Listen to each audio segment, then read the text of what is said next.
The seabirds actually didn't notice such a big fish here.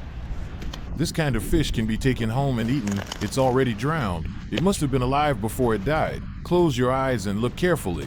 It still feels like it's alive. Look how big this is. That head is not small.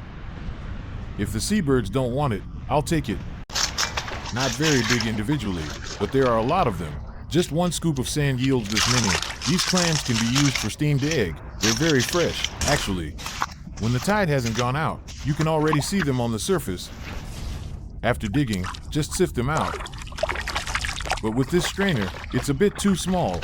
A lot of them fall through. They come right out. There are white pigeons over here too.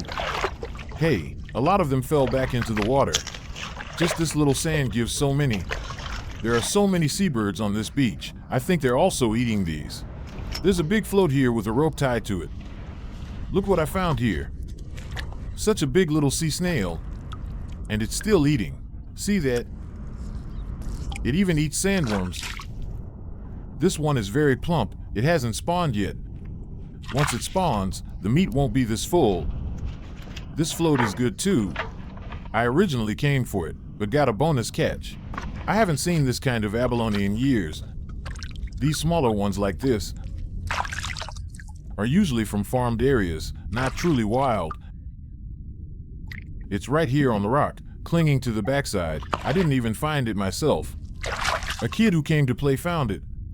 I'll help him film it and give it back to him. This kind is still too small. It should grow a bit more. In places where the tide just receded, these large clams are washed out by the waves. Wow, this one is huge. Look, almost as big as my fist. These days, there are more big clams and fewer small ones. This seaweed flows back and forth with the tide. Many have already been blown away. All right, this piece alone is enough for a meal. These are all fresh. When the tide moves, they drift along with it. If they get blown onto the beach, they'll dry out and go bad. Good thing I found them. Otherwise, who knows where they'd end up. These breathing holes seem to have something inside too. There's a small bump ahead.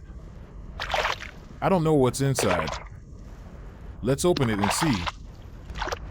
Whoa, something grabbed my hand. That scared me. A long-legged octopus. I thought that bump was something else. It wrapped around my hand. I didn't react in time. That really startled me. These long-legged ones hide in holes like this, and there are quite a lot of them. So fresh and lively, it squirts water too, not foam. This is also a breathing hole. Is this another razor clam king? Nope. This moon snail is buried so shallow. It probably just buried itself recently, such a big one. So white. Didn't expect that. Sometimes they bury deep, but this is the shallowest I've seen. This one is no good. It's full of sand inside. Been too long. The sand has filled into the flesh. Can't eat this anymore. Let's put it back in the water. No one wants this. I don't want it either.